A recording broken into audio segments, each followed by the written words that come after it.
ఇద్దరు వికలాంగులు కోల్కతా నుండి ఢిల్లీ వెళ్తున్నారు.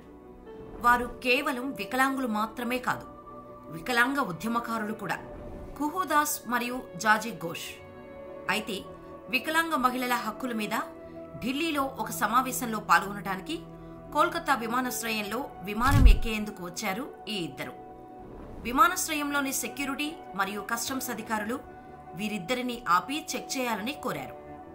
దానికి ఆ ఇద్దరు అంగీకరించి తమ వద్ద ఉన్న బ్యాగ్స్, వ్యాలెట్స్ అన్నీ కస్టమ్స్ అధికారులకు ఇచ్చారు. కానీ కుహూదాస్ పోలియో బాధితురాలు.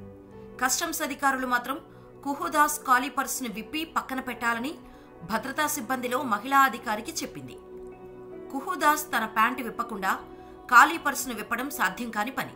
కలిపెట్స్ తీయాలంటే ముందు తాను ధరించిన ప్యాంటు విప్పేయాలి అని చెప్పినా మాకు సంబంధం లేదు, ప్యాంటు విప్పినా పర్వాలేదు, కలిపేర్చేను మాత్రం తీసి తీరాల్సిందేనని సదరు అధికారి పట్టుపట్టారు. సెరిబ్రల్ పాల్సీ ఉద్యమకారిణి అయిన బీజా ఘోష్ను కూడా సహాయకురాలు తోడు లేకుండా విమానంలో ప్రయాణించడానికి వీలు లేదని అక్కడే నిలిపేశారు. అయితే కుహూదాస్ ముందే మరొక అధికారిని పిలిచి అక్కడున్న సిబ్బంది ఈమె వంటి వ్యక్తిని ఇంతకుముందు ఎప్పుడూ చూడలేదని చెబుతూ ఆమెదో వేరే గ్రహం నుంచి వచ్చినట్టు మాట్లాడారు. ఒక వికలాంగురాల్ని చాలా నీచంగా అవమానించారు ఆ ఎయిర్పోర్ట్ సిబ్బంది. ఇండియాలో ప్రతిసారి ఆమె ఎక్కడికెళ్లినా కాలిపర్స్ ని విప్పాలని అడుగుతూనే ఉన్నారు. అంటే ప్రతిసారి ఆమె పాయింట్ విప్పాలన్నమాట. అంటే ఆలోచించండి, కుహూదాస్ తనలాంటి వాళ్ల హక్కుల కోసం పోరాడుతుంటే ఆమెను పట్టుకొని ఎంత చులకనగా చూస్తున్నారో. పోతే బీజా ఘోష్ అన్నీ తెలిసిన వ్యక్తి. వీల్ చైర్కే పరిమితమైన సొంతంగా ఎక్కడికైనా వెళ్లగలదు.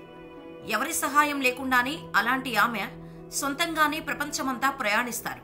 కానీ ఒక ఎయిర్లైన్ వైఖరితో ఆమె అవమానానికి గురైంది.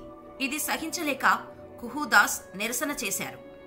ఇక్కడంతా వివక్షాపూరితంగా ఉంది. ఇది ఒక వ్యక్తి సమస్య కాదు, వైకల్యంతో ఉన్న వ్యక్తితో ఎలా వ్యవహరిస్తున్నారని ఇది స్పష్టమవుతోంది అని ఆ ఎయిర్లైన్పై తీవ్ర నిరసన తెలిపిన తర్వాత వీరు ఎదుర్కొన్న దుస్థితి గురించి మీడియాలో కథనాలు వచ్చాయి. దాంతో కోల్కతా విమానాశ్రయ అధికారులు ఈ ఇద్దరు ఉద్యమకారులకు క్షమాపణలు చెబుతూ ట్వీట్ చేశారు. అయితే వికలాంగ ప్రయాణికులు విమానాశ్రయాల్లో తనిఖీల కోసం తమ కృత్రిమ అవయవాలను తొలగించాల్సిన అవసరం ఇక ఏమాత్రం లేదని అంతకు 2 ఏళ్ల ముందే అధికారులు ప్రకటించారు.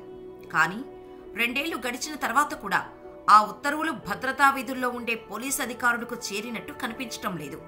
భారతదేశంలో శారీరక వైకల్యాలు ఉన్నవారు 2.6 కోట్ల మంది కన్నా ఎక్కువగా ఉన్నారు.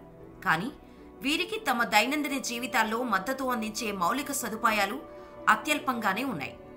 అయితే వికలాంగులు తరచుగా వివక్ష, వేధింపులు, అవమానాలు ఎదుర్కొంటూనే ఉన్నారు.